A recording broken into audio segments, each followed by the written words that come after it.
18 years old and below, all government golf courses tuwing hapon and private courses na nag-volunteer na, kids can play golf for free.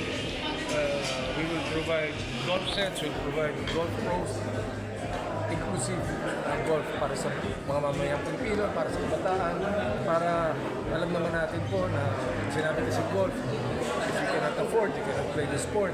That is not true anymore. Binago na po ng Office of the President yan, ng PSC, kasama po ang NGAP, kasama po ang maraming stakeholders. Everyone is excited. And kailangan, para tumiba yung programa na yan, kailangan may pa-tournament ka. Kailangan meron kang programa. Kasi hindi naman pwedeng puro grassroots development lang. Saan sila sasali? Saan sila lalahok?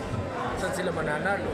Eh, nandito po yung mga NCAA, nandiyan po yung UAP, and other schools nationwide, they will follow suit. So, that is a very good program of the PSC. Pero at the end of the day, kami po sa PSC, enabler lang po kami. Ang importante po, yung malalaking institusyon na mas matagal na kaysa sa PSC, ang gumagawa ng programa para sa amin. And government is here to support. Sir, maganda